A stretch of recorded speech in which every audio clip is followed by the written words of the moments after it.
Au nom du Père et du Fils et du Saint-Esprit. Amen. Chers frères et sœurs en Christ, la liturgie du 31e dimanche du temps ordinaire de cette année liturgique B qui tend vers sa fin nous conduit au cœur du message de l'Évangile qui est la rencontre et la communion avec Dieu et avec le prochain grâce à l'amour. Les textes de ce dimanche nous invitent à réfléchir sur ce que notre Saint-Père Augustin appelle le double commandement de l'amour. Donc un seul commandement en deux volets. Aimer Dieu de tout son cœur, de toute son âme, de tout son esprit et de toute sa force et aimer le prochain comme soi-même.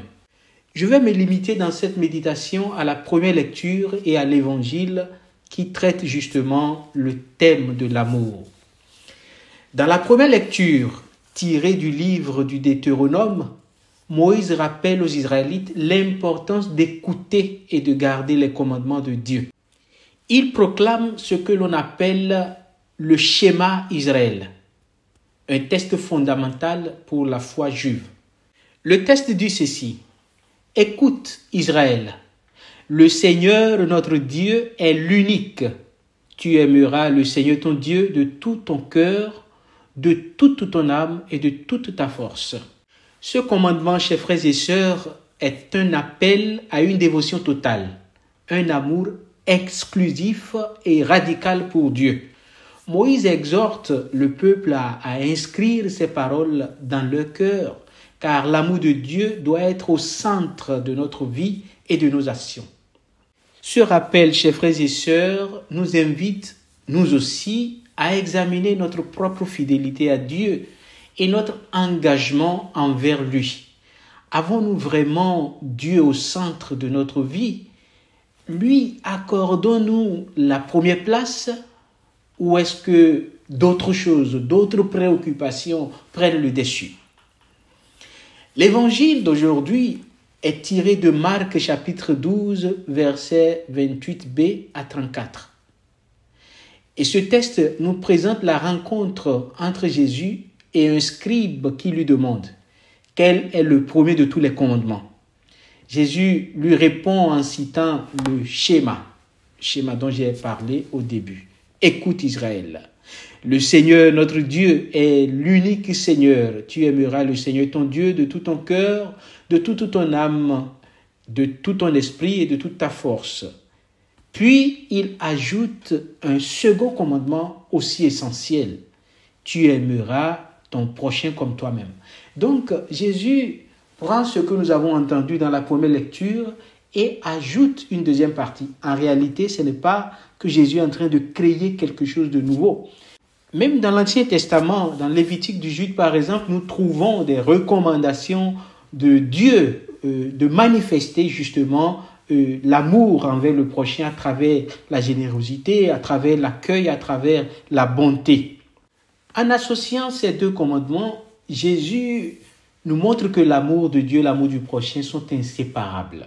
On ne peut aimer Dieu sans aimer son prochain, car l'amour de Dieu se traduit concrètement dans les actes d'amour et de bonté et de miséricorde envers les autres.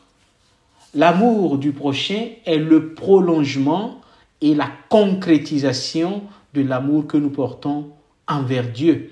Voilà pourquoi notre amour pour Dieu doit nous mener à nous tourner vers les autres. Dans notre société, dans notre contexte actuel, souvent marqué par l'individualisme, l'égoïsme et la division, ce message est un appel urgent à sortir de nous-mêmes et à aller à la rencontre de l'autre pour construire des ponts et non des murs entre nous. Chers frères et sœurs, ce double commandement de l'amour est une invitation à vivre la plénitude de notre relation avec Dieu et avec le prochain. Aimer Dieu, c'est chercher à vivre en communion avec lui, à le connaître davantage, à lui faire confiance et à lui offrir notre vie.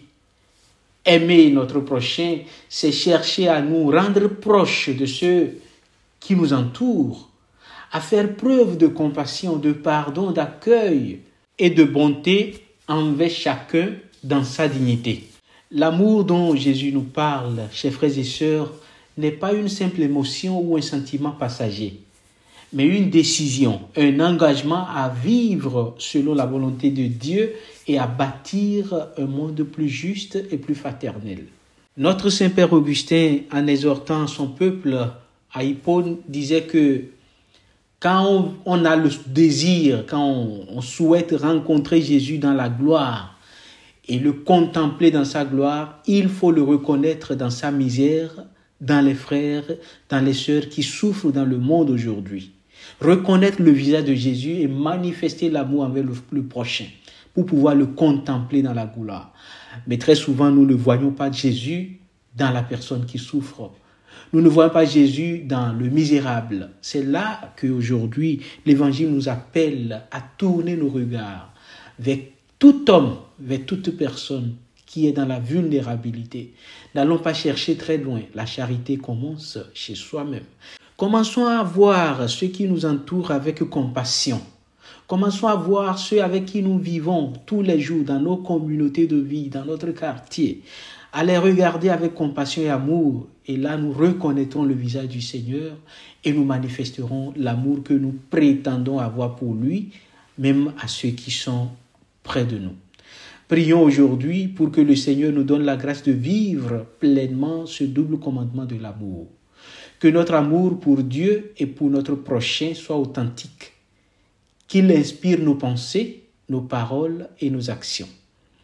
Et que, guidés par cet amour, nous puissions être les témoins de la présence vivante de Dieu dans ce monde qui en a tant besoin. Que nous soyons des gens qui montrent la lumière et qui montrent que le Seigneur est vraiment présent à travers notre manière de vivre jour après jour. Amen.